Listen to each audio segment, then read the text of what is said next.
Oh, goodness. I remembered. Hi, everyone. I'm Lauren Weston. I manage the Franklin County Natural Resources Conservation District. Thank you all for coming. This project is part of a year-long study of the Montgomery flooding possibilities and ways that we could try to approach them. This is an entirely community-driven space. We don't have to do anything. This is non-regulatory. We can do what we want, what we don't want. This is all up to you guys. So we're just here to hold that space and present some information today. Every question is a good question, so please ask plenty. That's as much as I've got for an intro. Yeah, should we do intros and then last time we did lights off, yeah. Okay. Well, I'm Jessica Luisos. I'm a water resource engineer. I work at a consulting company, SLR, and I specialize in river modeling and river restoration and work with a lot of communities on flood studies. And I'm Alex Marcucci. I'm a water resources scientist, also at SLR, and I work with Jessica on all sorts of river-related projects, a lot of flood studies, river restoration work, etc. Okay, so we're gonna jump in, and I think a lot of this is gonna assume that we don't need to dive back into the existing conditions. We covered that in great detail at our last meeting. So this is just an overview of our project, just to kind of let you know where we're at in the process. We have already done field work and did existing conditions modeling. Since our last meeting, we have gone out, visited sites, re-looked at the model, and tested alternatives to see how they might potentially reduce flooding.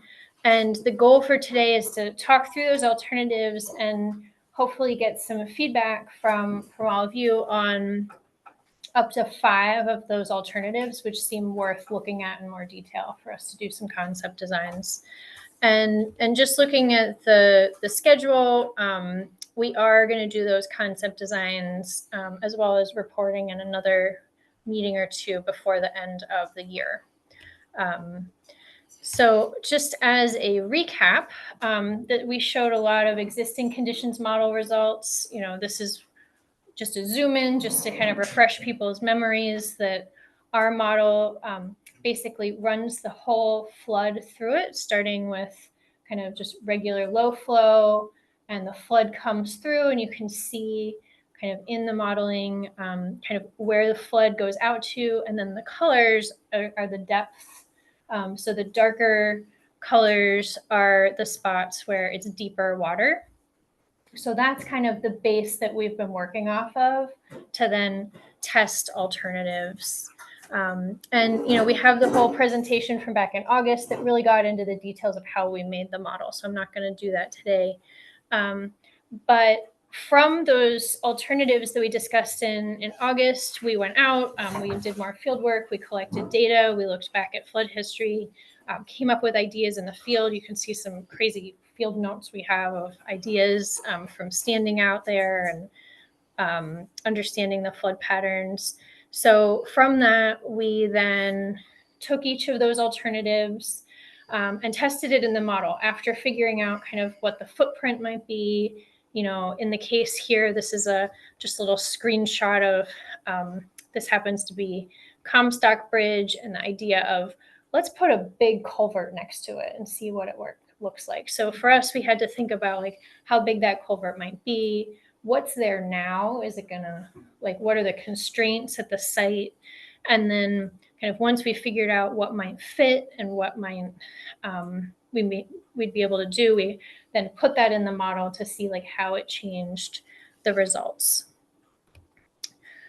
One of the other things we did as an initial test was to do what we call natural conditions. So for this, we took the model and we just as kind of a crazy thing, we removed all your bridges and we removed all the road embankments just to give an idea as to what those structures and the fill associated with those structures is really doing and how it affects flooding, to see where it might be kind of backing up water. And we know you're not removing all your bridges. It's kind of a, it's like a maximum extent analysis. Like for us to be able to say, okay, this is a spot where the structure or the fill is really kind of affecting the flooding. So, this was one of those things, Fuller Bridge, you can see there's a bump in the water surface elevation of the river profile in existing conditions. And if you took out the bridge and fill, there's not as much of a bump. So it gives us an idea of spots where maybe something like a bigger bridge or an overflow culvert might really help us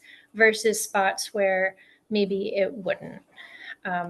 One of those spots where we are finding that it might not help is why move? Sorry, Yeah. Route 118 embankment, that's in the village, I assume? It's not in the village. It's right where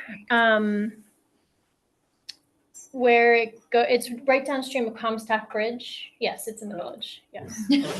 Sorry. Yes.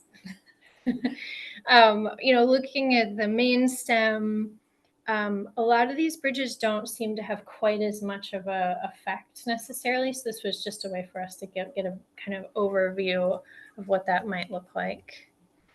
And then once we have those alternatives in the model, there's a couple of different things that we were looking at for each thing. And it's too much information to show for every single example alternative, all the maps and all the velocities and all the water depths. But I wanted you to know that we've looked at this for all of them. And this is just an example where, the blue kind of color range, when you see that, that's water depths, with the darker blue being deeper. It's usually in the river channel itself. And then when it's kind of the red-blue combo, that's looking at velocities. And the really highest velocities where you're going to see a lot of erosion are in the red, and the blue is a really much slower moving. So these are two types of results you might be seeing as we go through the alternatives. And things that we kind of delved into in greater detail as we were looking. And then as a kind of base, you had seen these at the last meeting. This is kind of a zoom in of the village and the center for the medium flood, which is kind of equivalent to the 100-year flood. And this is what I think for a lot of the slides we're going to go through, you'll see as a base. You'll see kind of the existing conditions, and then maybe next to it, how that existing conditions changes with the alternative. And just as a little recap, we are going to go through. So we had looked at a list of alternatives. We've added some more to these as we've gotten into them. Some we've done more variations, and we've added a few. And Alex is going to kind of walk through these. And they are kind of grouped geographically for the most part. So we'll kind of go through them in chunks, and where we've looked at a few alternatives in one spot, we'll kind of talk about them in order, kind of in a group. Sounds good. So I think any questions about what our plan is, or we'll just jump right in? Okay, go for it. All right, thank you. So as Jessica mentioned, we had kind of that table that she showed with 16 or so alternatives in there, and we modeled many of those. We modeled those all individually, but then we did kind of variations on some of them, and we also looked at combinations of alternatives to see which different alternatives that are in a similar area that you could combine to get even more benefit, essentially. So I'll just start at the beginning of the list. Alternative 1 is our floodplain and wetland restoration project at 251 Fuller Bridge Road. So as you can see, we looked at 2 different extents here, and this would involve kind of within those red footprints, lowering the land adjacent to the brook to provide more space for floodwaters, debris, sediment, everything to settle out. And so we looked at the larger one, which is about 18 acres, and the smaller one, which is almost 5 acres. And what we found is that these alternatives aren't changing the extent of floodwater so much for the homes that are in the village. So basically, the benefit for reduction of water around those homes we're finding is minimal, but what it does change is the velocity of water that's traveling through there. And that's important because we have the Route 118 road embankment here, which is armored and we know has had issues in the past. So a big potential benefit of this project is reduction of the water velocity that's coming through here, which can lead to less erosion and less need to kind of repair that road embankment, rebuild that road embankment over time. And what we found also between the two alternatives is that we found a similar benefit to the big alternative and the small alternative as far as reduction of those water velocities. So at this point, we think that the small footprint would be kind of the least impact footprint as far as area of excavation, cost of excavation, for a similar benefit of kind of protecting that roadway embankment. I guess any questions about that one? Yeah. And Yeah, it's just nice to, as you know, that's town land. And, you know, there's trees that have been planted out there already and, you know, and people are using it to some extent. So, you know, to be able to keep some of it available for those types of other activities is nice. I think most of the trees were planted up in the further corner just because of that. up in here, They were right up to there. right up in there because, But down, pretty much all the way down to the. Yeah. Mhm. yeah, just about. Yep. Well, just to clarify too, what you guys are talking about is just lowering, so you can still do things on, you could plant more Absolutely, trees down yeah. there. It's just lowering it. It's not like taking it out of any kind of use. Yeah, and it would be kind of, if you did the smaller footprint, it would be like a terraced, like the whole thing, the whole field would be, you know, relatively flat, and then it's almost terraced where there's this smaller floodplain that's a bit lower. So the water would go in that field instead of taking out the road. Yeah. Yep. Yep. How are you gonna lower it?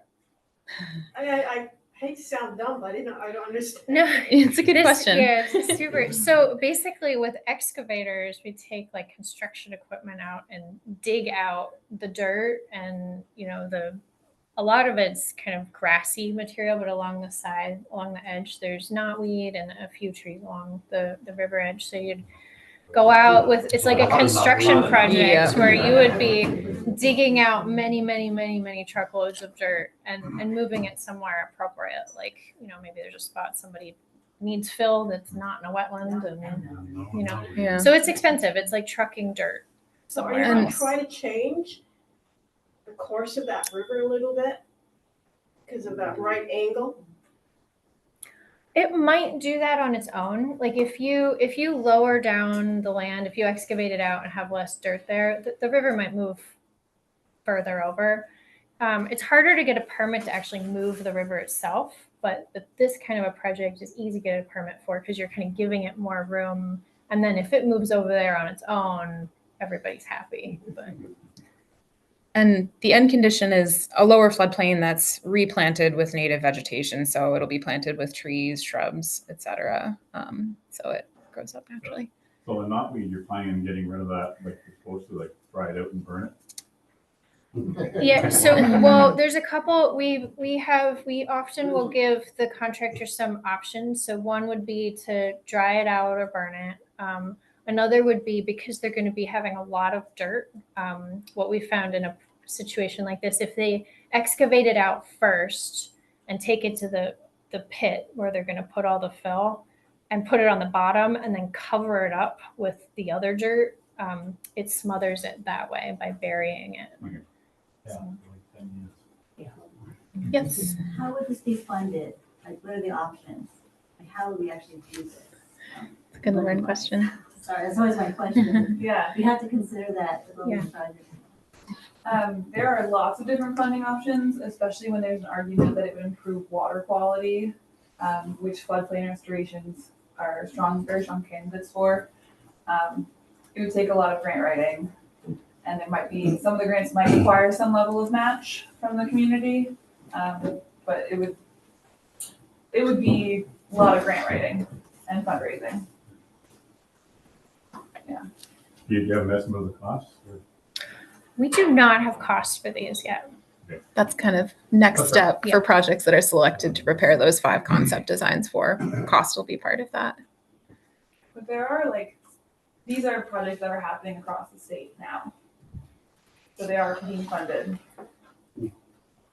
So I'm sure not everything has its own unique parameters, but I The good thing about this property, town already owns it. right, That's a big step. yeah. Definitely. This work is happening across the state though. So How much lower would the 4.9 acres of 1.5 acres have to be, like 1 foot or 10 feet? Not 10 feet. I think it was in the range of a few feet. I'm sorry, Like 3-ish? Yeah. I don't have the numbers right in front of me. It was not 10 feet, but I think it was more than 1 foot, probably in the range of a few feet lower. Terrace almost. Yeah, because you wouldn't be excavating this part of it, but this would be a few feet lower. So it's kind of like a lower shelf. And it would be pretty much dry unless there was a flood event. Correct. Yeah. Okay. And, I think that back to the question about moving the river though, there wouldn't be like riprap between the river and that new floodplain area. If the river wanted to move and erode, it would be able to do that. Like, so the idea would be that area is being given back to the river. And if it moves over, which it could potentially. So, And that would be better than it moving this way into the road. So, okay. Would that speed the velocity going, what the hell is that, west or southward? Yeah, the velocity is going west. Just So kind of following my it- cursor. Or because there's more surface area, would that slow the velocity down in a flood event? Yes, that's kind of what we're Okay. trying to highlight in this bullet point here is that when you provide that space for floodwaters to spread out and like really dissipate that energy, Yeah. the velocities right along that road embankment would drop. Okay. Yeah. So that's kind of how the risk of erosion for that road embankment is reduced with this potential alternative. Long term, if that land eventually becomes the new river path, what's that look like with velocity? it would probably be the same because you just have the channel, but over a little bit, so it's probably pretty similar.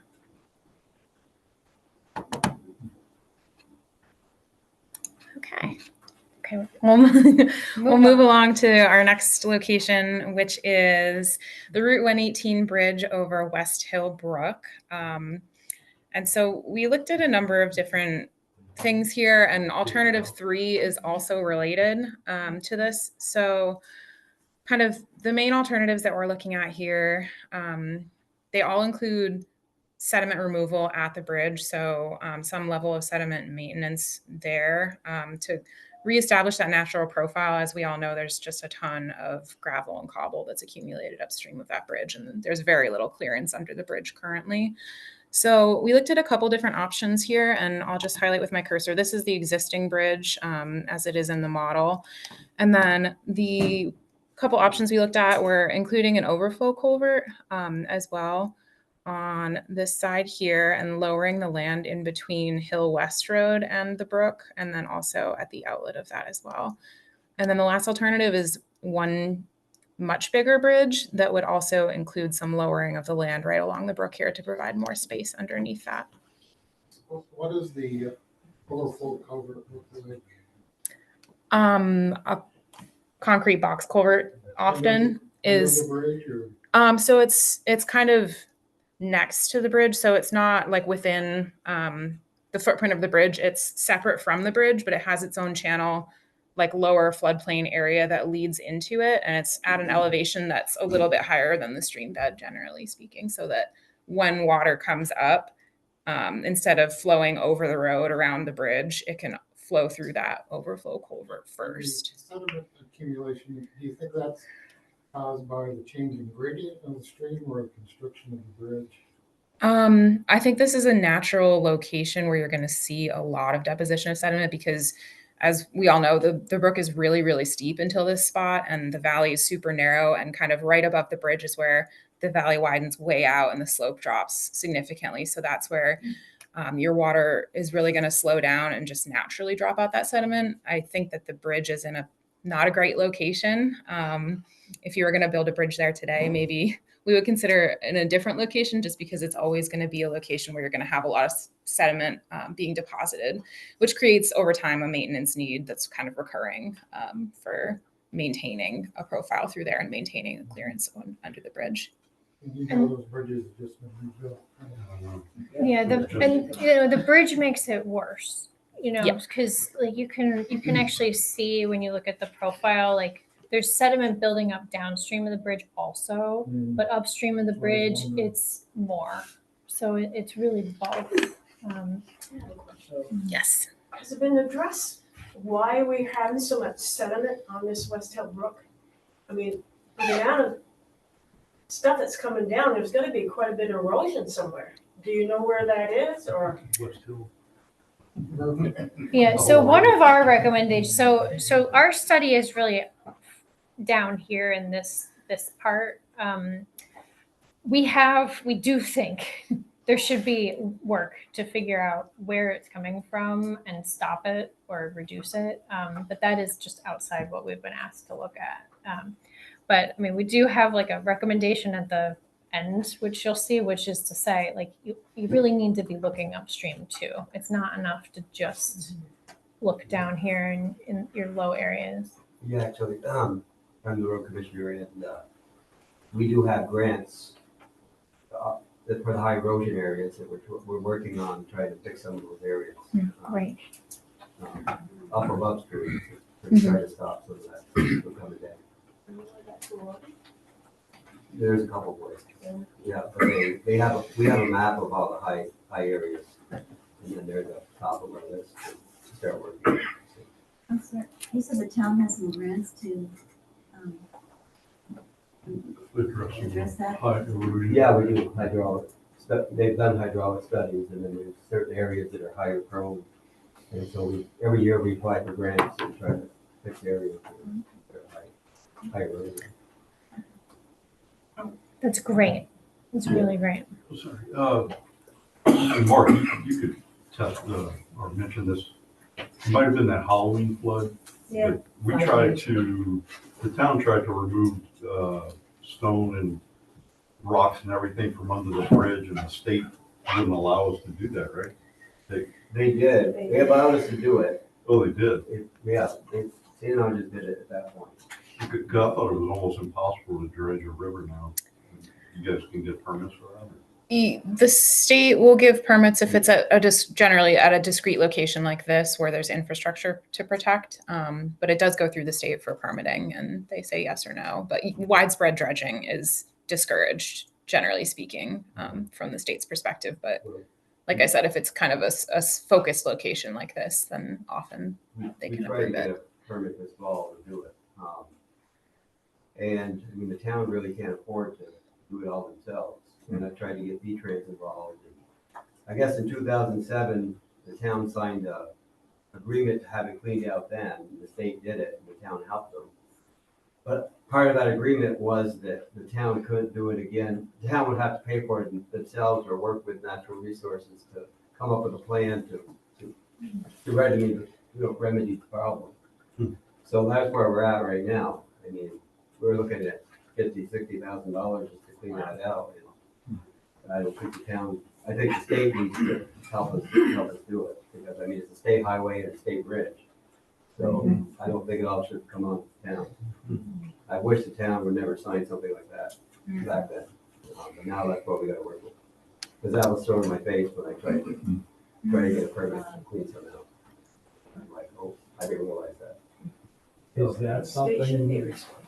like you Yeah. guys could help us acquire some grants towards that? It is something we can definitely, something we can definitely work on. That's a new one for me, but it doesn't exist. But I know the Halloween storm, it did wash out our road. Right. So that's, that's what will happen, and then it may back upstream, there's houses up for it, in the way too. So, and then it went right across our ball field. I'm sorry, Lauren, like, would these be, okay, that first, with the 4.5 acres, bringing it down 3 feet, is that one specific project, this is a second project, or are they all done in conjunction with each other to get the maximum benefit? Both are options. Okay. Yeah, you can treat them individually, might make the price tag a little nicer. But if there's a solid argument to do a set together, that can be explored as well. Okay. This might be a naive question, but what's the communication channel between you guys and V-Trans? Because this bridge was just built by St. Ange, how long ago? Last summer. 2 2 years ago? ago. People were complaining, it took forever, traffic. Well, And no design change was ever implemented by V-Trans. I went to a couple of meetings about that, and I said, you know, you're gonna spend a bunch of money, this bridge needs to be raised. And they said, well, we don't have the money to raise it now. Pretty much they said, if the bridge goes out, then they'll have to take care of it. So that was their answer to me. And I said, okay, it needs to be maintained. What, and that So was, I've been trying, that was 2 years ago though. yeah, And I'm sure they've been working on funding that for 5 years beforehand. yeah. And the conversation Exactly. around flooding has dramatically changed. I'm not saying Yeah. there's tons of money for it, No. but I do think the setting of these conversations has shifted. They communicate with you guys. So they don't. They don't. Figuratively, they do. They have their own. They communicate with themselves, it seems. But we would obviously need to work with them if we were doing anything here. I recently reached out to the state and V-Trans, and they are not committed to helping with this, so it's falling on the town, that's our responsibility, so there's no commitment from the state at this point, just FYI, because, so we have to look at other avenues, other funding, avenues for this, it's just, there's no commitment, we just have to be practical about this, And there's issues of where you can bring in material, that's the election. There's a lot of stumbling, a lot of that's not roadblocks true. here. Yeah. We'll have to find other ways to fund this project. Yes. So let's say hypothetically, you're able to do all this stuff, lower the land, which slows the river down. What happens to properties downstream in Berkshire? If a flood happens, wouldn't all that water just kind of build up and then eventually flood them out anyway? Have you guys gone further back down the stream to look at the homes in the next town? What we're doing to them? Yeah. So I mean, so we far. can fix our problem here, but we're going to be flooding those guys out down there. Yeah, no, and that's something we can look at in the model. That's why it's nice that this model's set up to have like the actual flood wave, like hydrograph. Like you can, like it goes through the whole, no flooding up to lots of flooding and back down, because it actually can tell us like how much water we're holding back or letting go, and we look at that. And so far, none of these alternatives have changed the volume of water either being held back or let go so much that it's affecting. So on a things. dry, on let's say you get a couple dry seasons, water levels going down, that doesn't affect Berkshire's water retention for them? I don't think so, because at least that last example we looked at, it's just regular land that's dry next to the river, unless it's flooding. And then if it's flooding, then the water comes up and it'll spread out. But during a drought scenario, it doesn't change anything. Theoretically, during a flood period, we just helped Berkshire. Yeah, so it actually could help them some Yeah. by holding back a little Because more water. we're not sending a whole pile of water down there, we're slowing it down. And I just wondered with the second option there for the overflow culvert, how much benefit would you expect that to have? Because that seems like the less costly than a new larger bridge being installed. thank you for the segue. We're going to get into results. So Yeah, what's just that? do it. Just do it. There's in the next several slides, we'll do a lot of comparisons of what we call existing conditions, basically how things are now to the proposed conditions, and show like how the extent of water is changing, how the depth of water is changing, all that. So sometimes they're side by side, sometimes they're overlaid on the same visual. So this slide talks about the overflow culvert, which we determined that there's space for about a 35 by 10 foot box over there without having to move the bottom of Hill West Road. So there is a little bit of space in there. And it's a little bit hard to see, but the opaque blues are the proposed conditions and the transparent blues are the existing conditions. So you can see that the extent of floodwaters does change slightly with the implementation of this overflow culvert. And you can also see that the water is now out over here, kind of in this lowered land area. And what we're noticing most is that the length of roadway overtopping for this medium flood scenario is reduced with the overflow culvert, and that it provides kind of a localized reduction in flood depths, extending up to kind of downstream of where the houses are, but a little bit upstream of the bridge. I think we have about 1 foot to 1.5 foot potential reduction in flood depths for the medium flood scenario. But again, the benefits aren't extending significantly upstream. And then for the big bridge scenario, so this is both raised up about 4 feet in the model, and then we went from a 120-foot span to a 220-foot span in the model. So the existing bridge is 120 feet and it has 2 piers. This one is 220 feet with 1 pier. And so what we're seeing here, and part of the roadway is raised in order to accommodate that higher bridge deck. So there's less roadway overtopping, similar to what we saw in the overflow culvert scenario. And flood depths are reduced slightly more than the overflow culvert scenario, so about 1.5 foot to 2 feet, similarly extending a little ways upstream of the bridge, but not carrying super far upstream. And what we kind of concluded from comparing the two is that the benefits are relatively similar for the overflow culvert and for the giant bridge. And of course, an overflow culvert would be much less costly and much less of an impact to install. So between the two, that seems like potentially a better option. And I think what I would say to that also is like, if the bridge washes out, V-Trans should put the higher, wider bridge. But if there's going to be some kind of voluntary project to try to make it better in the meantime, while that bridge is still in place, like it's probably better to go with the culvert because it's actually like helping quite a bit. And this would include like a sediment management plan too. So it did include like digging out that sediment, which would need to happen like over time. So that would kind of back to that sediment management need to be like part of the discussion to figure out with A&R what's acceptable and like who would do that. Can you anticipate what the sediment deposition would be like with the culvert and how it might be impacted or not? I think the bridge, like replacing this with a bigger bridge would allow for sediment to move a little bit better through the structure, and the overflow culvert is probably not going to impact how sediment is moving so much because it's a little bit disconnected. I mean, when floodwaters are moving sediment, sure, but do you have anything to add? In the culvert, I guess that's what I'm wondering is would it be prone to getting jammed up? I think it would be exactly like the piers that you have now. Like, you know, you're going to get sediment in there and it would need to be occasionally dug out. And it might be every 10 years or something. I don't know what the number is. It depends on what size floods we get. And, you know, if you're able to reduce some of the erosion upstream and, but I guess what we were thinking is like, if you're going to pick a project, it might not be to do a 220-foot bridge here, like on your own dime. Like,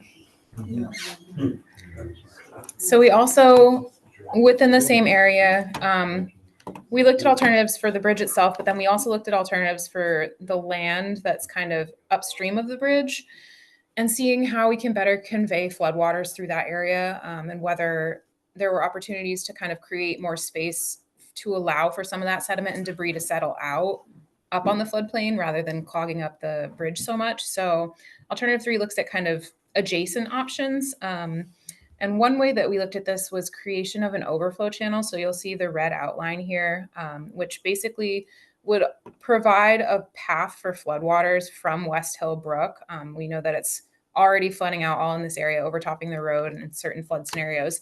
So it would allow floodwaters to kind of flow through this lowered channel and back into the Trout River. And this is not rerouting the brook. This is an overflow channel. So it wouldn't be the same exact elevation of the brook. It would be a little bit higher, just kind of like we talked about the overflow culvert, so that when water does come up, it can kind of spill out through that designated route back to the Trout River. And we also looked at here raising a section of the road. So this is the road that we kind of see in the modeling overtops first. This part is kind of the lowest. So some of these alternatives also include raising this short section of the road as well to keep that passable during floods. So to do that, you would put a culvert Yes, under exactly. West Hill Road. Exactly. Yeah. So you would need a bridge or a culvert right here to maintain passage of cars on West Hill Road. Yeah. And, you know, for this, it feels like, you know, if the bridge starts to get clogged up, it gives another path. There's just a different direction for something to go. And, you know, a town structure on a smaller road is certainly like less expensive than like a really big highway bridge. You know, just we were trying to think of like how can we get water through here so it's just less destructive. And So if you do that plan, has any study been done about going through there, the sediment that's gonna go into the river? Because that's all sandy. And eventually, if that floods enough, that's gonna make a ditch right down through. So is that anything that is part of this project, how much soil is gonna go into the river from that? oh yeah, this would need to have some rock as part of it, so it's not just a sand channel. It wouldn't be paved the whole way, but like especially where it comes out of the river or back into the other river, having it be rip-wrapped and stabilized. Yeah, and there's a driveway there to the sugar shack and the farmland. So we are recognizing that that's also, you know, we need to make sure there's access to that also. Right now there's a driveway that comes in with just a very small culvert, and it looks like they've had damage there in the past. We saw them actually fixing it because some water already does this. So this is like providing a better path for the water. They can't make it through the bridge. So for some of the results here, similarly, the opaque blues are the proposed and the existing is kind of those translucent blues. So as you can see, as expected, the water comes up and fills up the overflow channel and then flows this way toward the Trout River. And we did include that section of roadway raising. So in this alternative, Route 118 remains dry during the medium-sized flood. And we also see some localized decreases in water depths kind of in this area on the order of 2 to 3 feet less water. And similarly, it kind of the benefits don't extend all the way up toward kind of the houses and the bedrocky section up in here. I'm sorry, the benefits do not extend to the house? No, it's pretty localized. So you'll see like the drop in water levels down in here right around the structure. But this kind of where the houses are here, it's where the valley really starts to open up and the slope really starts to change there. So water's kind of already coming out of the channel up here before it even gets down to the overflow there, if that makes sense. Has this been done somewhere else before? I mean, is there a project that's already existed like this with an overflow that in Vermont that? Yes, actually, there's something pretty similar in Jeffersonville, actually, under Route 15, kind of on the property where the silos are and the distillery. And was it effective? It's been effective. Yeah, we put it in the year before the Halloween storm, and it worked. I mean, there's video, and you know you can see where the flood path is going. And they've actually asked us to look at putting in another one further down. So, I mean, that community is so pleased with this idea. They want more than one. So. And if you put your email address on Dorothy's sheet, I'll get that video and send it around. Yeah. Another option that we looked at in this location is kind of an expanded footprint of a similar concept where we're taking potentially more of the land and lowering it to create that nice low floodplain right along West Hill Brook. And this would involve kind of realignment of the lower portion of the road. This is just a potential new alignment that's shown. And so this land would be nice and low right next to the brook, fully adjacent to it there. And it's kind of a larger footprint than the last one, but it would similarly empty out kind of into that overflow channel back to the Trout River. So the idea here is provide as much space as possible this is already open land. We know it's community gardens and everything, but as much space as possible to allow floodwaters to kind of expand safely into that area, to allow for some of all of that sediment that we're seeing accumulate at that bridge, to really allow for some of that sediment to shed off on the floodplain and hopefully clog the bridge less, as well as debris to also shed on the floodplain. So it would also include a new structure right over here for West Hill Road.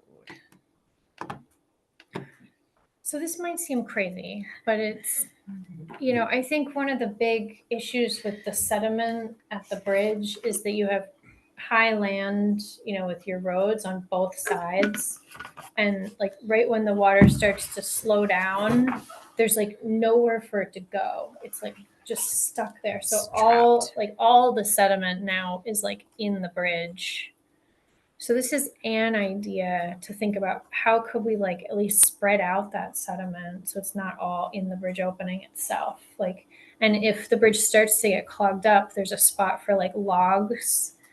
Like logs would actually float over into this like excavated down area, this lower area, instead of just being in the bridge opening itself. So, I mean, this is some like possibly crazy thinking, but like it's the kind of thing that works for hydraulics and the sediment.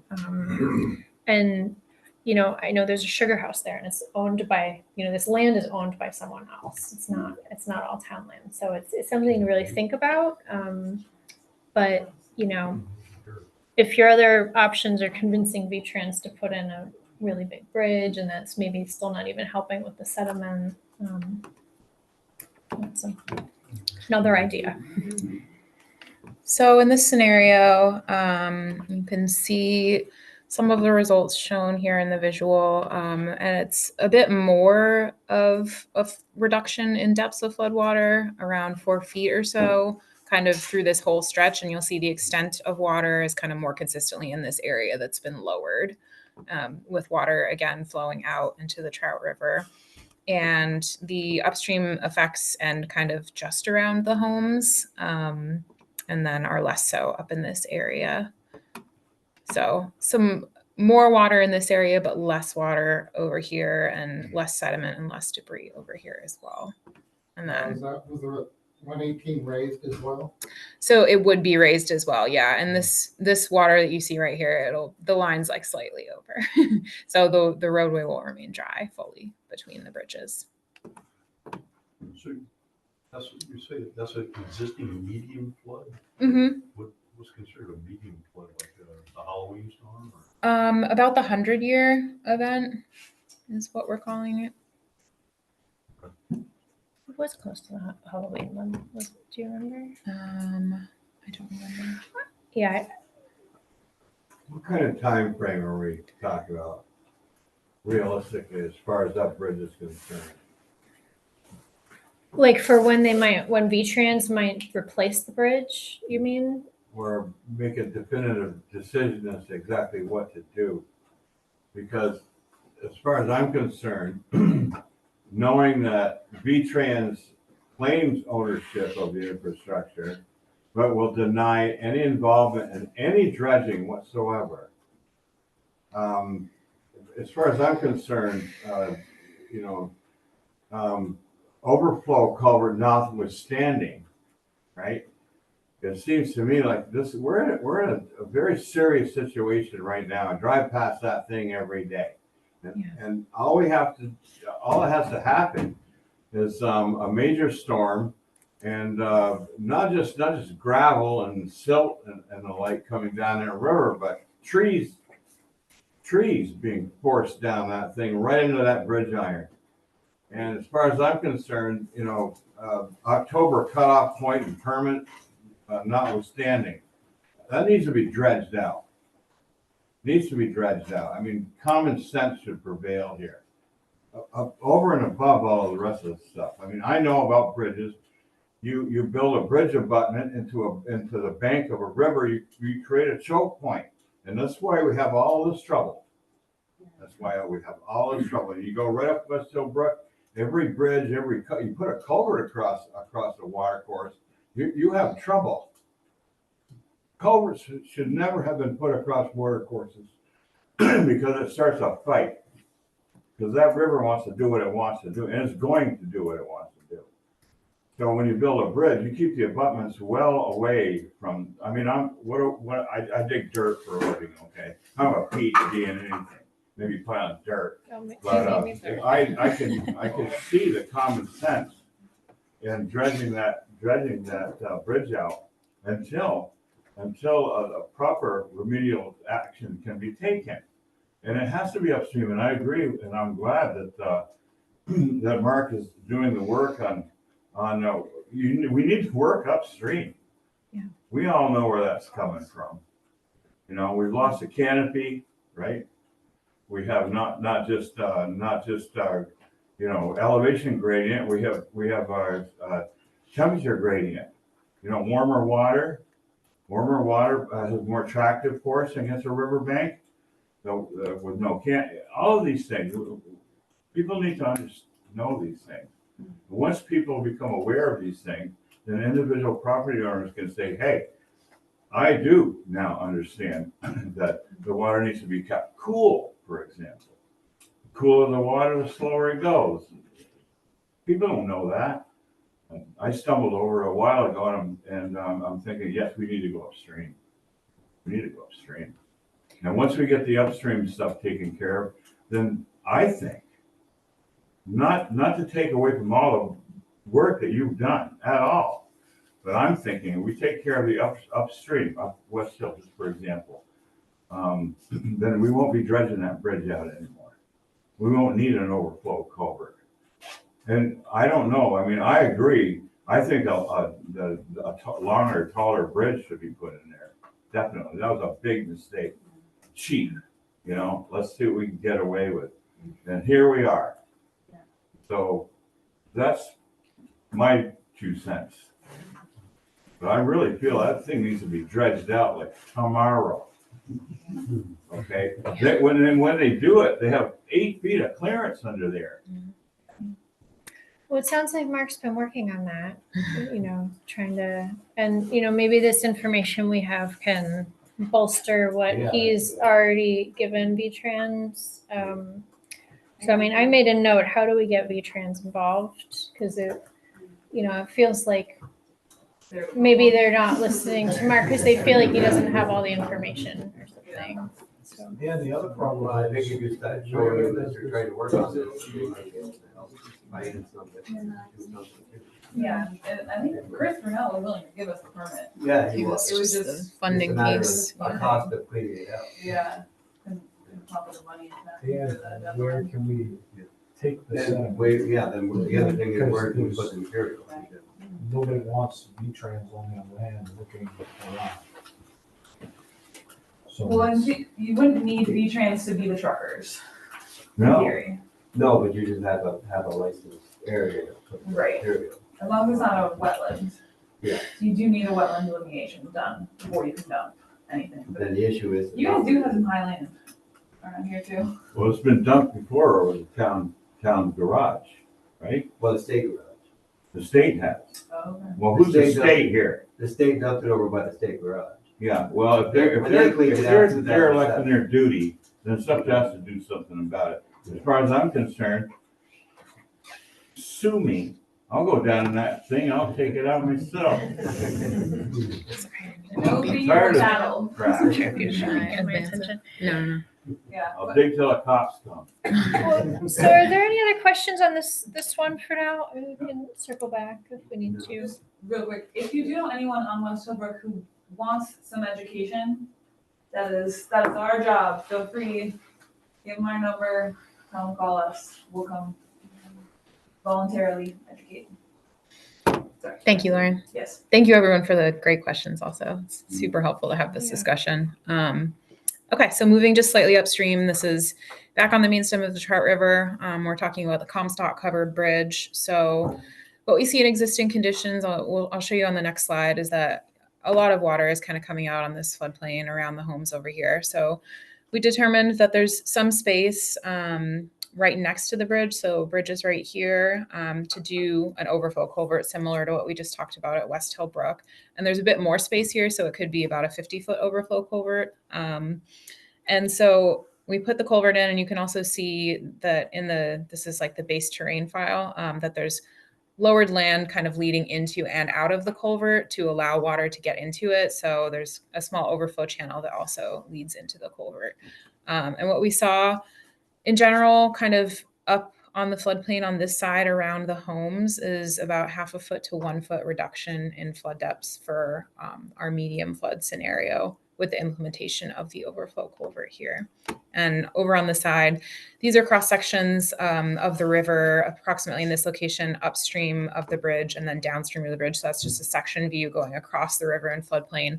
And you can see the dark blue line being existing is a bit higher than that lighter line, which is the proposed with the implementation of the overflow culvert. And then also similarly on the floodplain, that dark blue line is higher. And then just to show an extent, so here the existing is the yellow outline. So floodwater, the extent is a bit greater. And then we show the flood depth for the proposed condition with the overflow culvert, and the depths, as I mentioned, decreased by about 0.5 foot to 1 foot for the water that does remain over on the floodplain here. So the culvert would be put before the Conrad Bridge on the side where the houses Yeah, I think it shows a little bit better right here. So it's currently like lawn space, open space here. So it's So if you're gonna overflow that, do you have to get landowners' permission? absolutely. Do you have to get a right of way? You have to buy the land, or what's the story? And depends how, I mean, sometimes town right of ways extend further from their bridges. Sometimes, someone is willing to give up that land if it reduces the flooding at their house by 1 foot. There's a lot of different things that could happen. Can you go back to the second? Certainly. Because So the culvert would be before, it would go Right right, here. the overflow area would be right in those houses right there. And then it would go down past that big piece of lawn, that would be on 18 by 118. The overflow channel ends right where my cursor is here. Okay, so that's the overflow channel? Mm-hmm. Okay. Yep. And it's a great point. I mean, pretty much all of these projects would require landowner buy-in. So we're not, suggesting things and saying these things are going to happen. It is all contingent on landowner buy-in for all of these things. Yeah, you'll see a lot of these alternatives aren't on land that we control or the town controls. We're trying to think kind of big picture. Are there things near the river that can help? And we weren't only looking at town land. We would have been much more So that constrained. overflow culvert will not affect the extensities of the bridge itself? I mean, it's still gonna look like it is? Yeah, it'll look just like it is. I guess maybe you could describe how it looks better, but it's a smaller box culvert. If you're kind of standing in the river upstream and looking up on the right bank, it's a smaller box that's a bit higher than the stream bed that's kind of up on the bank over to the right. It would have dirt over it and everything. Yeah. It would be, the road would look totally normal as it is. The covered bridge would look roughly the same, but maybe, slightly different around the box culvert itself. So if you're doing overflow like that, the land by 118, that's all very sandy, and the river floods in there. Is that gonna, same question, is that gonna produce a lot of sediment, more sediment going down? We don't anticipate that this would produce more sediment. Similarly to like what Jessica said before, there would be, some stone armoring that would kind of ensure that overflow channel doesn't erode because there's more water kind of through a channelized smaller location. Any questions? Alternative 5. So some of these alternatives we had included on the initial list before we did more data collection, more modeling, and more field evaluation, and then determined that there wasn't necessarily a recommended action there. So Vincent's Bridge is one of them, where we kind of looked in the field again. We looked at the modeling and are thinking that there's not a major issue there that can be fixed with a specific recommendation. So no recommended action in that location. I mean, mostly that location, I mean, it just floods back in that field. Yeah, it's undeveloped. Natural- It's natural exactly. place to go. That's a big Yeah. reason why. Yeah, there's not really any houses, right? Right. Alternative 6, so jumping a little ways downstream to Longley Covered Bridge. So similarly, this is a spot where we see floodwaters flowing out and kind of all over the field and overtopping the roadway here. So we tried a similar strategy to what we just talked about at Comstock Bridge, where we looked at installing, this is about a 50-foot overflow pipe, similarly sized to the other one. And similarly, there's also kind of that overflow channel that would lead water into and out of that structure. So what we saw here is that this is kind of a screenshot of the proposed conditions, including that overflow culvert. There's just so much water already overtopping the road, and we've seen that and heard accounts of that from flooding in the past, that it can't be controlled as easily with an overflow culvert. And this is for our medium flood scenario. So we think that there may still be good benefits at a smaller flood where there's less water that's overtopping kind of the entire roadway. So the extent of water over the road isn't substantially reduced, but it is reduced by about half a foot, which can make a difference as far as, driving and like how long the road remains closed when it does flood. And one thing we do recommend at Longley, the Longley Covered Bridge area, would be paving the road and doing some sort of reinforcement of the roadway such that when water does flow over the road, less damage is incurred and it's easier to clean up, easier to kind of fix things after the fact. So this photo is from Halloween 2019, where you can see, looking down toward the bridge, has been water all over here. And then on the left shows an example of a project down in Brattleboro where this roadway, similarly, it was designed to overtop. So it's in a floodplain setting and it kind of runs perpendicular to the floodplain. So floodwaters come in from over here on the left and exit over here on the right back toward the river. And there's big stone buried, so riprap buried underneath the road and also kind of along the edges of the road, which reduces that erosion when water does flow over there in a flood. And basically, once the water's gone, any debris is cleared up, like you're good to go again. You need to repair less on the road is the concept there. I had a question for you on the overflow culverts. Mm-hmm. How high does the river have to be before the water enters the overflow? And are there any potential safety concerns for people that are utilizing the river recreationally, either in tubing or swimming or in canoes or whatever? Yeah, great questions. I would say to the second part of that, probably not. I mean, they're higher up. It's not like at the same elevation as the stream. If I'm kayaking down the river, unless I'm kayaking during a flood, I'm not going to get into an overflow. So under most conditions, that's totally fine. And then the other question, most of these, we lowered the land to about the 2-year flood elevation, such that smaller floods would be able to access those structures up to the bigger floods as well. So kind of a flood that happens every few years should be able to start getting water into these. Yeah.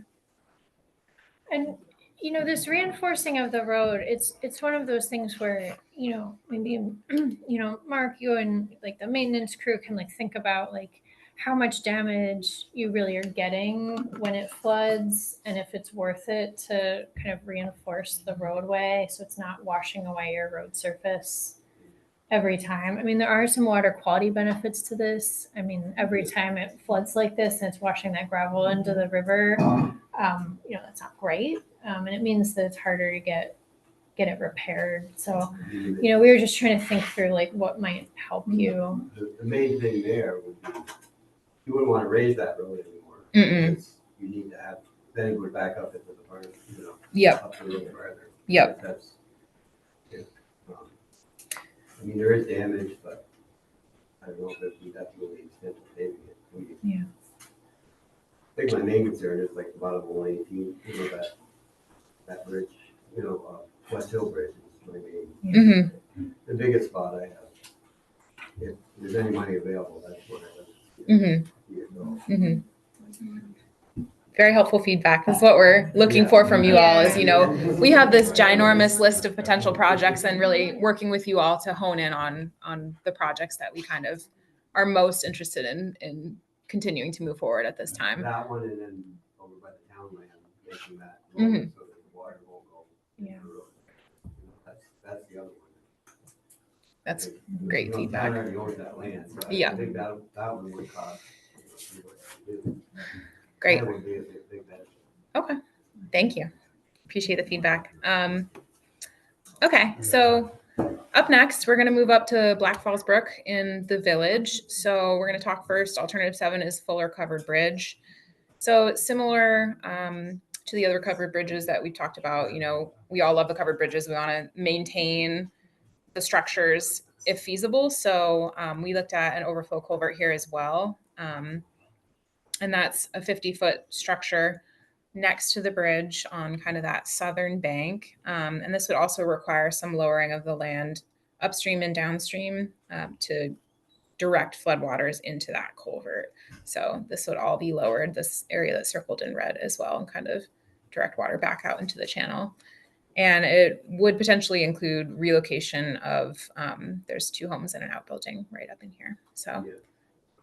Mhm. And one on the other side too, isn't there? There's a home here, but the channel is kind of, it's far enough, it's next to it so that the home, we kind of looked at the amount of space that was out there and, you know, in the field and said, this much seems like it could be lowered, whereas, you know, the house would be maintained. So in isolation, we found that the overall extent of floodwaters throughout the village is not really changed very much by implementing only this overflow culvert with kind of the small flood bench lowering. It does prevent water. So in existing conditions, water is kind of coming out where my cursor is and flowing down the road this way toward homes and businesses. So it does prevent some of that, but there's already kind of a lot of water in the village from upstream, which we'll talk about in a minute. So the overall extent of water is not significantly reduced, but there might be like a little bit less depth in some areas.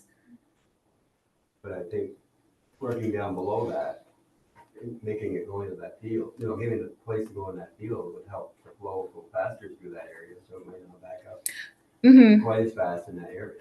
Mm-hmm. You know, I mean, I think that's some of the issue. It kind of blocks up down below with that field, backs up there. You said Fuller Bridge is a choke point though, right? It is, and the channel is pretty narrow Yeah.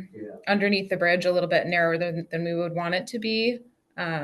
So we thought it was important to look at the overflow culvert, but we'll talk about the next couple of alternatives, some other options in a similar area to kind of also achieve reductions in flood extents and flood depths.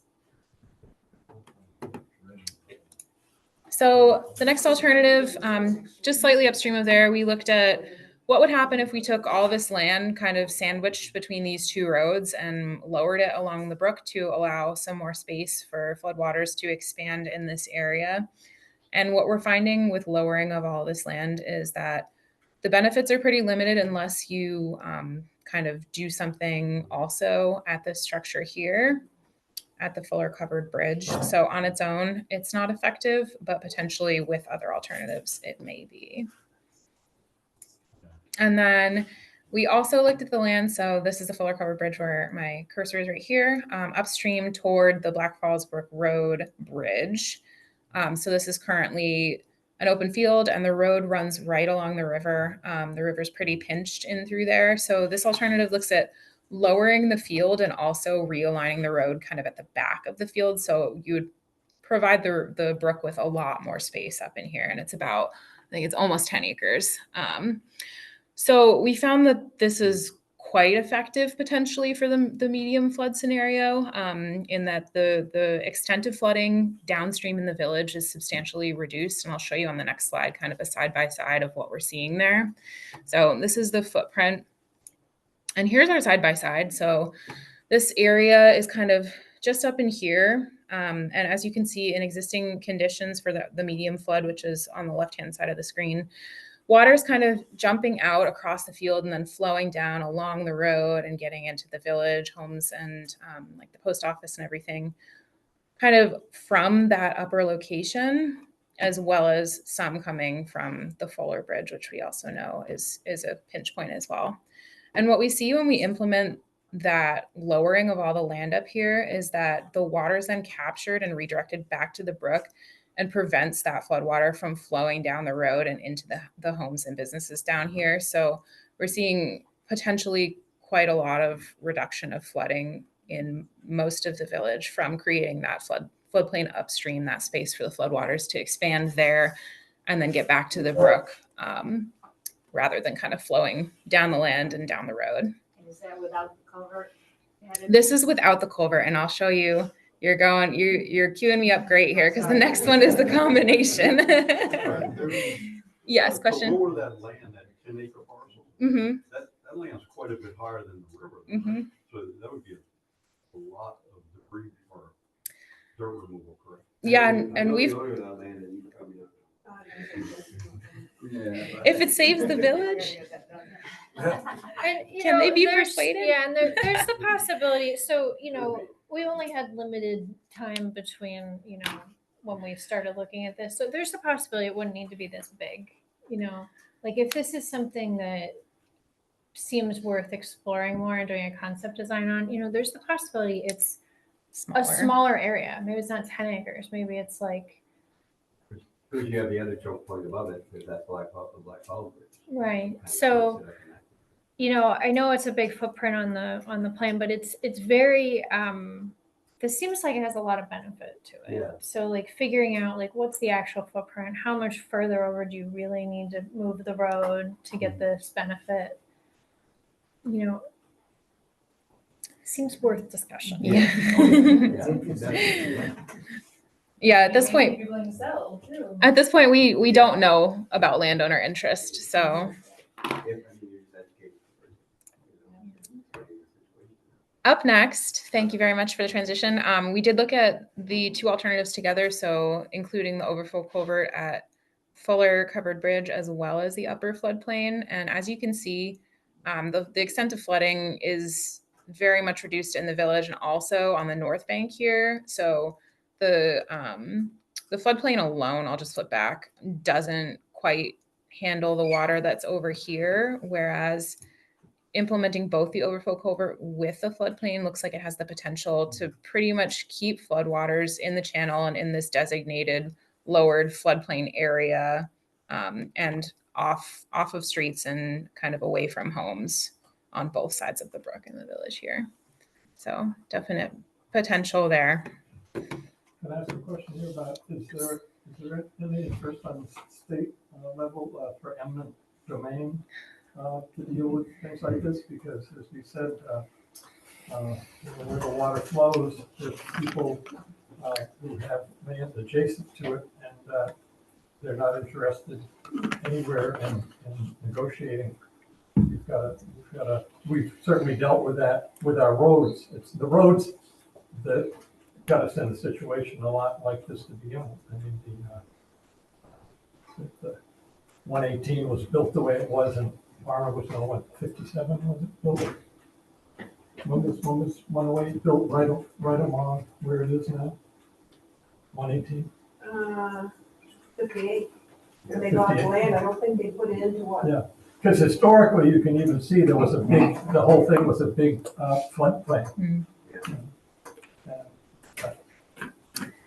I mean, It certainly looks good to me, because I live right in the village, and I said, boy, that looks really good. I haven't seen eminent domain used, but there are like some easement and incentive tools that if stacked together nicely enough in a convincing way, yeah, the state has limitations about what they can offer and how they appraise land too for those easements, and it's Oh, yeah, you do trade. You Garbage. did it with our school that we built. Right.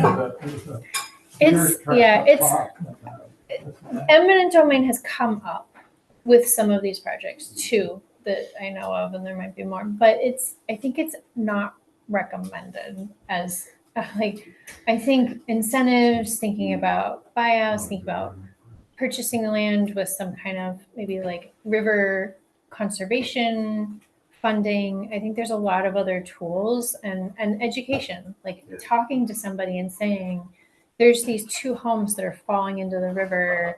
and it's flooding the post office and all these homes, is there a way for us to, Or something. purchase the land for town park and river access? Or I don't know. I mean, I think there's a lot of creative ways to think about it before jumping to eminent domain, because people really don't like that. No. So What in your opinion is the top priority? I mean, you got a lot of theories here to do, but would benefit the town, the top ones? Is it the West Hill or by the land? I mean, to be realistic, the town's not gonna do all of these.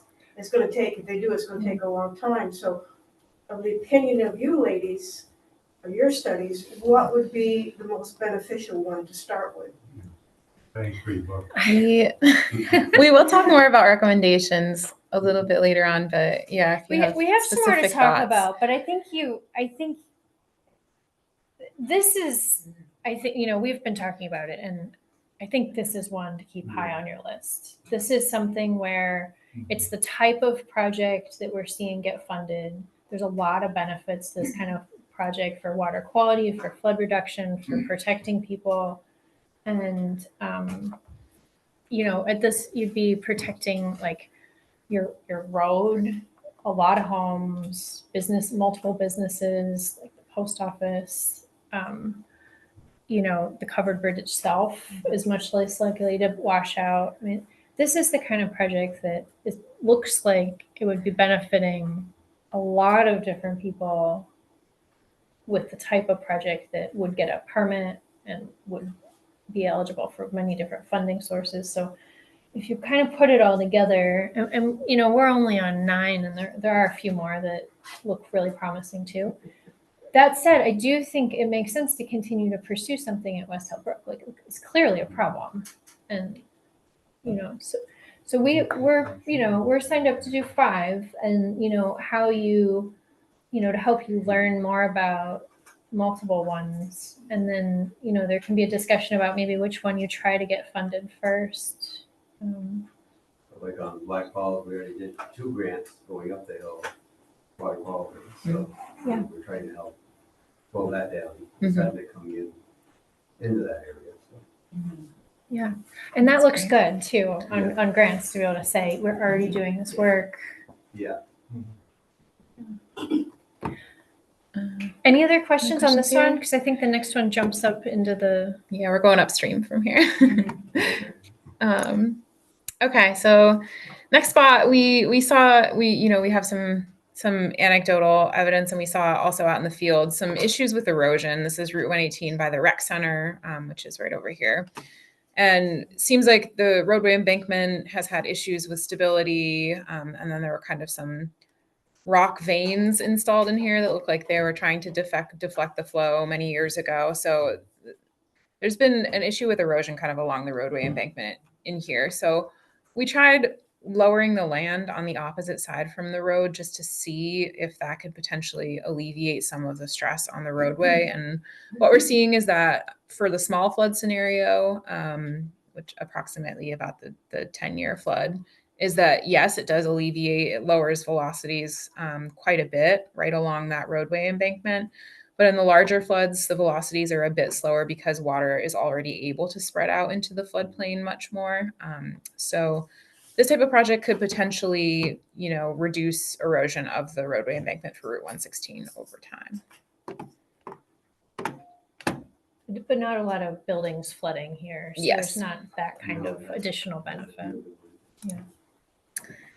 Okay, alternative 11. So moving up toward, this should say center, my apologies, natural constriction below the center. So this is, we've heard this called gray rock, the big rock in the river with a swimming hole. And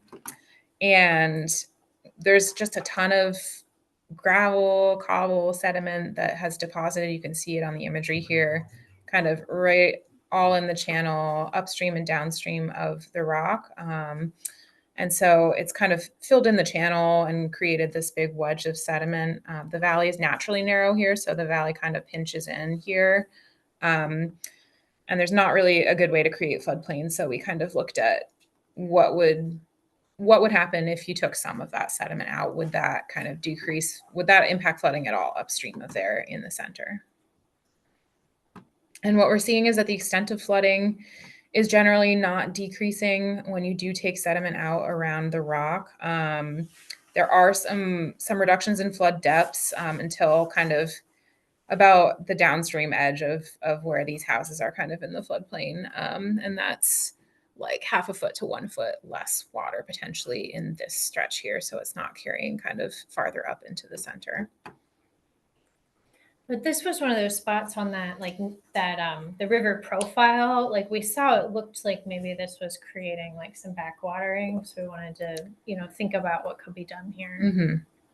Yeah, and it's tough because it's just a natural pinch point. You can kind of see it in the depth mapping where the valley just pinches in right below the center. So you're saying, just to clarify, you're not seeing a reduction in the extent of flooding, and any effects that you are seeing that are positive are gone by the time they hit the houses? Yeah, pretty much. Yep. Thanks for clarifying. Alternative 12. So we wanted to look at other kind of areas, other ways to reduce flooding in the center. So one that we landed on, there's this area right here, which is currently forested, and it's right across from River Street and Route 118. So we looked at lowering the land that's kind of contained within this red footprint here across from all of these homes and businesses to see what sort of benefit there might be there.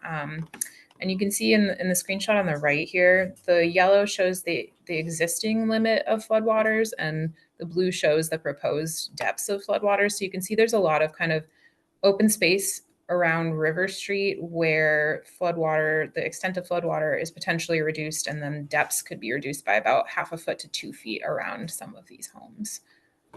And all the way up across Route 118 too, kind of if you go down a little further downstream, like right there. Oh, yeah. What's the acreage of Oh, that's a good question. I don't have it on there. Yeah, it's not on there. And some of it's already low. Some of it is in low wetlands that wouldn't be dug. So not every part of that would require any excavation. It would be kind of just the higher pieces. Yeah, the back is kind of already low, and then there's like an old berm along some of it. So definitely lowering the berm and then some of the higher parts of the land as well. Seems like it can potentially reduce flood across the river, flood waters across the river. We also looked at some options on the South Branch to see if creating space for floodwaters on the South Branch could potentially impact how much water is around homes and businesses in the center downstream. So the areas that are in red are kind of, we tested out these 3 clustered potential floodplain lowering together, and then we tested out this one separately to see if this would impact things kind of across the way in the center. And what we found is that for the upper ones, we didn't see any reduction. They're kind of just far enough upstream that we're not seeing reduction in depth or extent down in the center from these 3. But we did see some small kind of impacts from the lower one, which I'll show a little bit more zoomed in. And again, the yellow is existing and the blue is proposed. So we saw a localized reduction in flood depth kind of through this stretch right here. And I think it's about 1/2 foot to 1 foot less deep water kind of right through this section, but it doesn't extend upstream or downstream. Mm-hmm. Yeah, just a little bit downstream of. It's the farm that's just beyond Grandpa Grunt's. Like if you go, and by localized, it's basically like right across the river. Like the homes that are right across Right from the here. river from the area you're digging have less water in them, which makes sense. Like you've got a cross section and they've got the same amount of water going through, and if you lower one side of the river, the water's more likely to go over there than like on the side where the buildings are. So it's it's kind of directly across where you're seeing the benefits. And this is another alternative that we included on the initial list, but we determined that we didn't really have a recommendation for doing some sort of action here. So at the snowmobile bridge, we had included it on the list as, looking some more at that, potentially replacing that structure, but it is pretty wide and it sits up higher from the river, and the modeling shows, and what we've heard shows that it's not really causing additional flooding or causing big issues there. So we have not recommended anything about location. And then our last couple alternatives. So these are from the flood of 97. We know what happened. The bridge washed out. The land all right along the bridge washed out. This is that south side in this photo here. That all washed out. There was significant damage to homes and businesses throughout the center. And then it was kind of rebuilt thereafter. This is the flood wall that currently exists on the south the south bank with homes and kind of lining it as well. So this alternative, we looked at how can we provide more space for floodwaters to move safely through the center and kind of reduce impacts to all of the homes and businesses kind of up on the north side. So there's a couple things in this alternative that we kind of tested out in the model. So up here is our existing terrain and the existing South Main Street Bridge and then the snowmobile bridge. And you can see they're much smaller in this screenshot than in the one below. So what we looked at is kind of lowering the land along the river, widening out the river so that it's not a pinch point. It's kind of a big pinch point at that bridge. So lowering, creating a flood bench through here, and then upsizing both of these bridges to much larger structures. So basically the South Main Street Bridge would go from 60 to 160 foot span in this scenario. And then the snowmobile bridge is also larger. And this would include the acquisition of some homes because there are homes along here.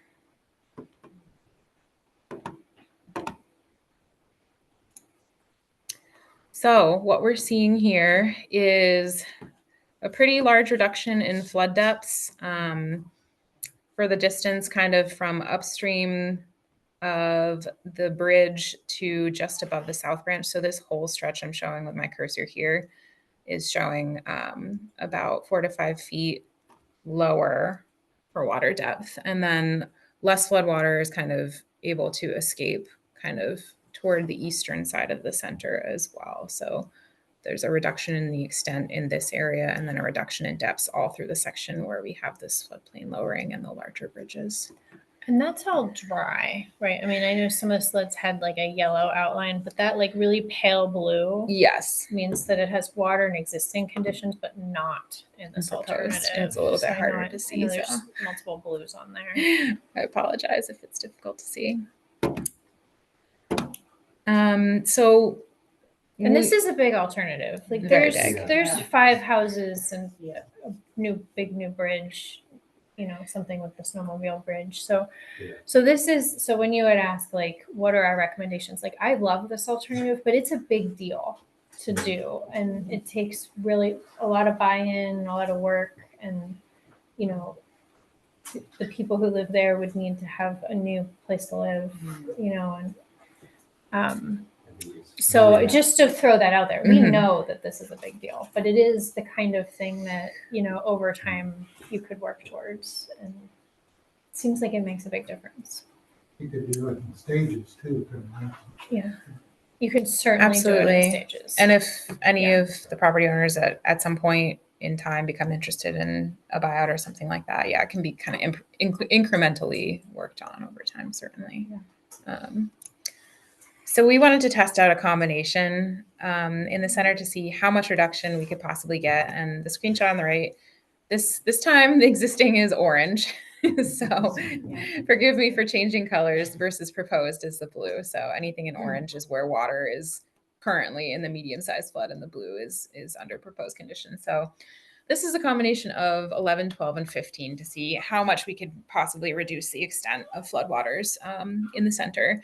So that includes what we just talked about with the floodplain kind of bench through here, a new bridge for South Main Street, a new bridge for the snowmobile bridge, and then lowering of that land kind of across the river from River Street, which we talked about being that forested parcel back there.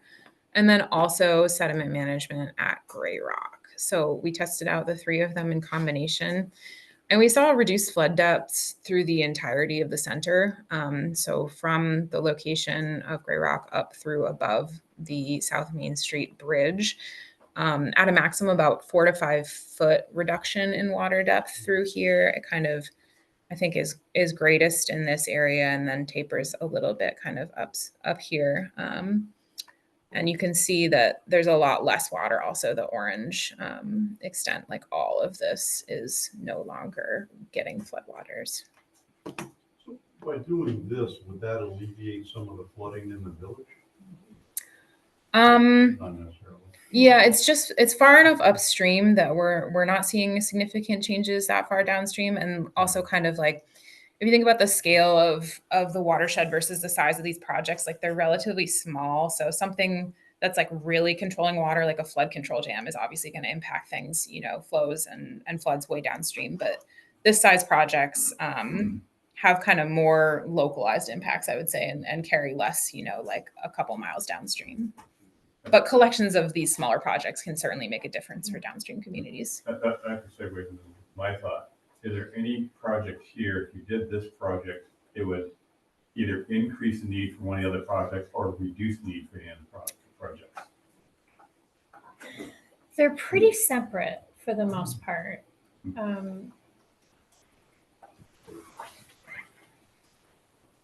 It's a really good point. I don't think any of these ones up here would require you to do one like downstream in the village. Like they're like Alex said, they're pretty disconnected. And even these, like I think this combination, you could do pieces of this and they would have their kind of more local benefit.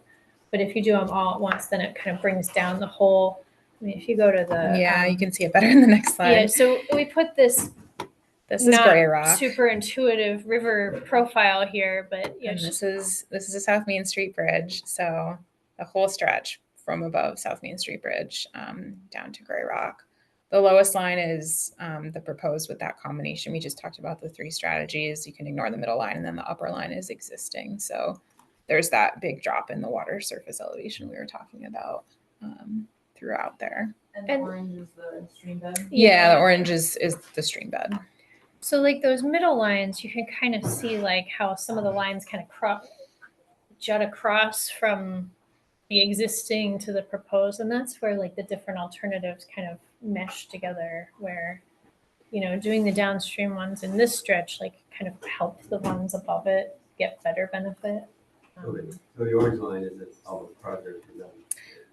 The orange line is the stream bed. Oh, and these are the three lines up here are the water surface elevations in the medium flood. So we're talking mainly about the upper line and the lower line, and that's existing versus existing the higher one. And then if you do those three combined alternatives, then that reduction there equates to about 5 foot maximum. In some areas, it's more like 1 foot kind of in this spot, but all the way from Gray Rock to above the South Main Street Bridge.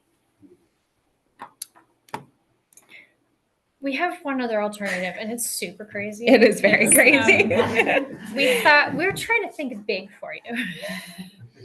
So we're going to tell you about it, and then we can move on. Yeah, this is one of our wilder ones.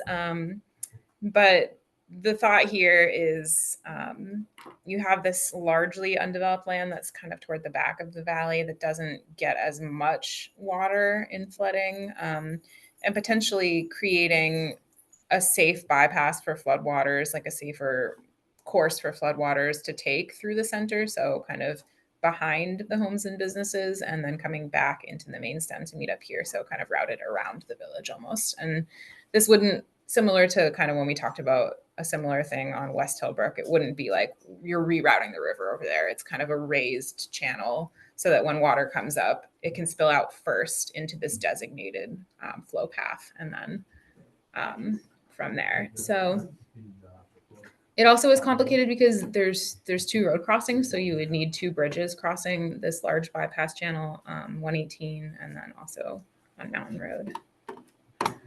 And in order to accommodate in this location, you would likely need to acquire 1 or 2 homes to make the space for the channel. One or 2. Yeah, but I think somebody's got a big project. There's. I know a big that's. Okay, well, if there's more, and that's fine. I mean, you could show the results. Yeah, we're not recommending it, but we tested it. So we looked at how the bypass channel changes the depth of water kind of in and around the main channel, and saw a reduction of about 1/2 foot to 2 foot kind of throughout the center. And the extent of floodwaters was slightly reduced, but we think due to the challenging nature of this one, we would probably recommend other alternatives before this, but it has some benefits, although not quite as much as that combination that we just talked about before. Oh, Oh, yeah, geez. okay. So I think, that's the end of, I guess we can go to the next one. That was the end of like the detailed alternatives analysis we did. I know some of these came up before, the ideas that we are not getting into these, but these are recommended, like working upstream, working on road erosion, vegetating around rivers, like some of the things you can just kind of be ongoing kind of chipping away at to reduce how much water and sediments getting down into these areas, because that is a big thing that would help. To just have less water and sediment getting to these spots in the first place means you have less to deal with. We are working on Yeah, and I think that's really great. This is really just a reminder, because we're not getting into those. So this is the whole list, and if anyone has any initial thoughts, we can talk about it, or we can give you some more thoughts about what we were thinking. I mean, I think we've already kind of talked through the benefits. But in general, it'd be helpful to get some feedback, so you can help us and Lauren and her team figure out what are maybe the 5 or less, I guess, not 5 or more, but that we should look into more. Can we access this online somehow? Or Yes, so it's recording right now, and we'll put it on our webpage. If we got your email address, we will make sure to send you a link to the webpage, and then we'll also have all the recordings of the other 2 meetings and those slideshows too. oh, very good. And pass it along to all of your friends. Yeah. And, I think we're hoping for some feedback tonight, but we might be able to continue to collect some.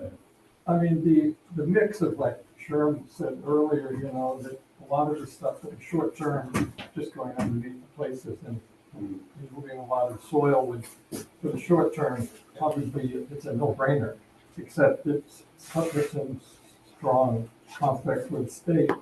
Are they willing, or somebody's cooperative in doing something like this now in a number of towns, or is it just really endlessly, like you said, you can't do that without getting in a lot of economic and political trouble with the state?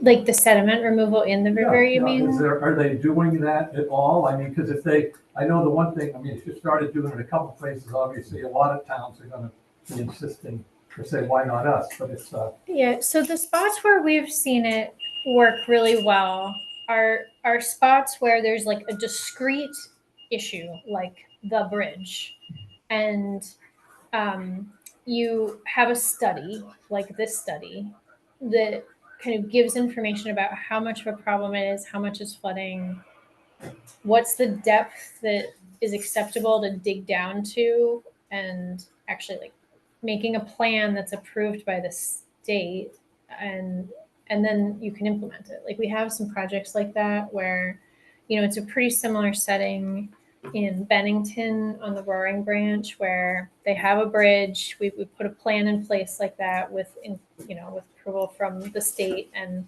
then the town is able to kind of monitor.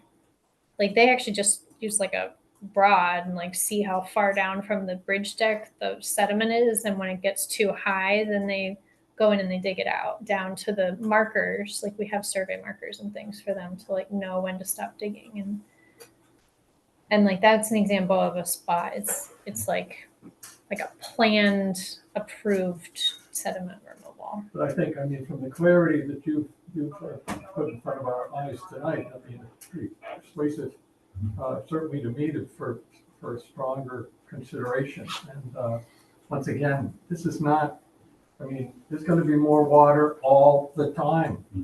This is not a joke, and we don't need to get our teeth knocked out because we didn't dig out under a couple of bridges because the money can't come for like 4 or 5 years, it's like it is really, it's not old Vermont thinking much at all, frankly, but.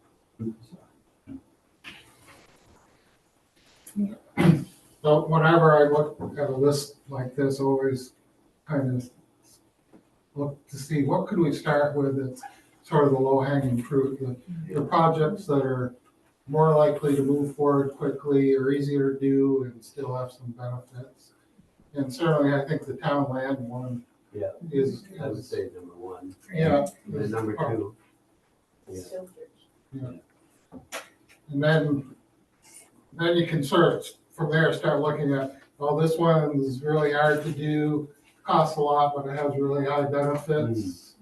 And I think we've probably got a couple of those, the Fuller Bridge combination project and the village combination project. I think some of these floodplains, just making the floodplain, cleaning up a floodplain or something is pretty, You're right. not costing too much, but would make a big benefit. Yeah. Looks like. So it's Without also a removing big houses help and- that you're showing us Yeah. this to us. Yeah. For I think I personally are very thankful. And it's clear, you keep it relatively simple, and that's a big plus. Because people gotta see, they gotta be persuaded. So it sounds like to me the general priorities are, like, let's prioritize the top 5 that can feasibly get done, That's really. Yeah. And then like leave the rest for the creative, fun Well, times. I think like the center project, the alternatives, combination of alternatives. Yeah. I think that has really high benefit. So even though it's hard to do and may cost a lot, it Down can't, the road. down the road, it may be something we could do incrementally, in stages. It should still be on the list. Okay. That's helpful. I think try to prioritize land the town already has. So Yeah. we're not looking at Yeah, you wouldn't have and to all get- that stuff. In terms of, Purchase anything. don't have to purchase anything. Things like that, I think.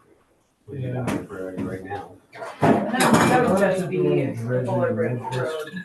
That would be, well, that would be the Black Falls Right. floodplain restoration on 251. Yeah. Fuller Bridge Road, and then 118 sediment management. Okay. 118 White Road Road. And then I think removing gravel deposits, well, running boulders, that wasn't very, it looked like it really mattered too much. Not by itself until you kind of But I more think- floodplains But I upstream. think we, Yeah. just work on the floodplain upstream, the combination of those two. Expanding a floodplain is not, it's pretty much removing material and making a place for it to go. And I think that's where we need to start. Then we can start looking at the bigger projects.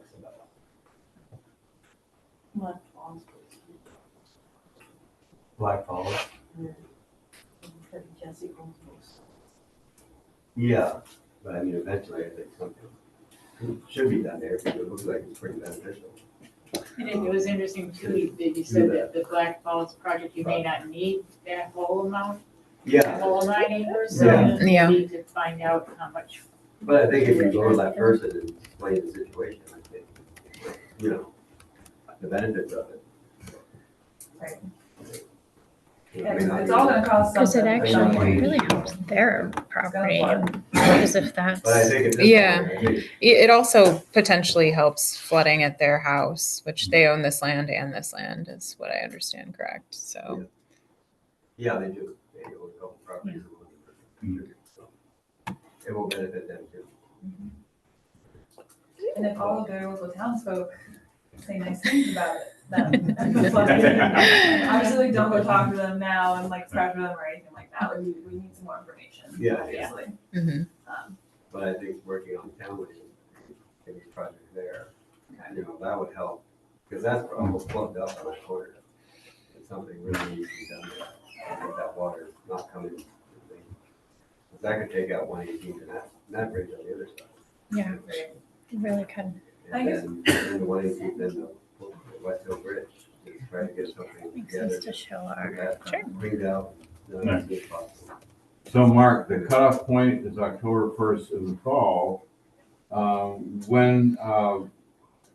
When could the dredging begin? When's as soon as possible? I think it's May 1st, May 1st. I believe. Yeah, May 1st. So we have hoops to jump through. It might be July 1st. It's probably July 1st. Well, you want to know that, Right. So you can't dredge after October. yeah. You do anything, and the only time Maybe you impacts is Right. in a riverbed is Fisheries. July 1st, not Because of, July 1st, for anything. Okay. Well, Spawning and incubation. But I mean, the other big issue in that location is when the ice goes out. You know, I already told V-Trans, be ready to get down there. Right, yeah, if something horrible happens, they can do something, but, I just wish the town would have never signed that. yeah, Kind of, well, cross, you know, yeah. but they did clean it out, that was Like 2007, and then they did it again in 2014, and the state did do it then, they cleaned it out then. And, you know, then at the Halloween store, Without they telling paid to them, get it they've gotten cleaned out, and they paid. for And now all of a sudden they're I fighting mean, back. the combat. So what I kind feel of like protocols are we talking about? Your permit, Yeah, the permit, and then you have Unless to you have. wanna try to push for some of those. Financing. Like, we don't need. Are you gonna each have a of them on plan? this. Yeah. right? Dump I site. think We don't need they dump sites. pulled out some What of do you our need? favorites. What do you need to help with that? Is there something else on there you wanna really read? When we talk about that. Yeah. And I guess too, just like, so we have funding for this project to get to this point Comstock, plus maybe. 5 Yeah. concept designs. It's only a So couple anything houses, maybe they don't care. Like, we'll explore some more, and then ideally, I think sometime in December, we'll have another meeting like this, to kind of wrap this piece of it up. Okay. And then there'll be another round of applications for finalizing any design and getting those permits. So this is it's a slow process. Yeah. I get it. Yeah. So 5 designs, does that include the projects where there's multiple different? It's kind of up to you guys. Yeah. What you want to count as one. So at this point, what I wrote down is we're at 5 plus the 2 sediment management ones. So it's kind of like 7. So Okay. I mean, with the sediment management ones, I almost wonder if that's a little bit more like you and Mark talking about what the plan would be with Chris or someone at the state. Like, I don't even know that we need to be involved with it. Clearly, we can like give them the information, give them the modeling, show them what a big change it makes. But, you know, I don't know that it's a concept design. We have the model, we already modeled it. And so I think we'd be at 5, because if it's the town-owned land at 251 Fuller Bridge, the Fuller Bridge overflow culvert, the Black Falls Brook floodplain, so that combo up there, and then the 2 at center in the center. So the floodplain kind of with the woods on it, and then the ones with the houses and the bridge. So like those are the ones that I think do have the biggest flood reduction for the largest number of homes and businesses. So I think it makes sense. And then, you know, some of these other ones people wanted to go for at like a future time, like Comstock Bridge overflow could be a really great project. It's maybe less homes that it's helping. Yeah. Could be maybe a future project. Yeah, we don't throw anything out. Sound like a good summary? Yeah. Yeah, that sounds like Okay. Well, we're happy to take more input. I mean, I know it's getting late, but Sorry, it's been dark for 2 hours. More than 2 hours. This has been incredibly informative. You know, I've learned a lot. Snow this winter? Last year, there was no like that. Yeah. that.